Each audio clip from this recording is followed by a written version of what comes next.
નમસ્કાર ખેડૂત મિત્રો, ખેતી કા ખજાનામાં આપનું ફરી એકવાર હાર્દિક સ્વાગત છે। આજે આપણે વિડીયો બનાવવાનો છે લીલી પોપટી, સફેદ માખી, ગળો અને થ્રિપ્સ માટેનો। તો આજે આપણે ફિલ્ડ વિઝિટ કરીએ અને જોઈએ। આવી ગયા છીએ એક પ્રગતિશીલ ખેડૂતની વાડીએ। આજે આપણે એમને એક દવા આપેલી હતી, એનું રિઝલ્ટ જોઈએ, કારણ કે એને કપાસમાં લીલી પોપટીનો અને મોલોનો હેવી એટેક હતો। એના માટે એ જૂના મોલિક્યુલો વાપરીને થાકી ગયા। 2 થી 3 સ્પ્રે માર્યા પણ રિઝલ્ટ 0 મળતા હતા, કારણ કે વાતાવરણ ગરમ ઠંડુ છે વરસાદને કારણે।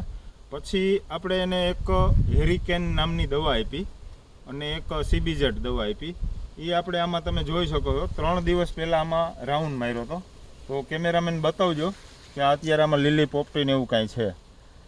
આ સ્પ્રે માર્યા પછી આટલા ડોકા નીકળેલા છે, જો તમે જોઈ શકો છો। હવે આ વાપર્યું એ ખેડૂતને જ આપણે એમના મોઢેથી પૂછીએ કે આનું રિઝલ્ટ કેવું લાગ્યું અને કઈ દવા તમે વાપરી। તો તમે આ દવા વાપરી? કઈ દવા હતી? આ હેરિકેન ને CBZ નો રાઉન્ડ માર્યો આપણે।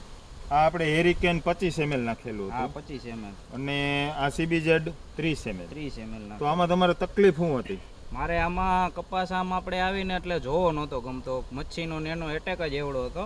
પછી આ હેરિકેન આપણે નાખ્યું 25 ml અને એક દિવસમાં સાવ સફાયો। આ 3 દિવસ હજી નથી થયા, 2.5 દિવસ જેવું જ છે અને આટલું રિઝલ્ટ મને મળેલું છે। એક વેદ ડોકું કાઢેલું છે, એક વેદ। હા, બરાબર છે। તો તમે ખેડૂતને વાપરવાની સલાહ આપશો? આ જ વપરાય, બીજા બધાય કરતા આ સારું છે। મેં 3 રાઉન્ડ માર્યા હતા આગળ, 2 રાઉન્ડ ને ત્રીજો રાઉન્ડ આ હતો ને આનાથી રિઝલ્ટ મળેલું છે, બીજાથી નથી મળેલું। 2 રાઉન્ડ બીજા મારેલા હતા।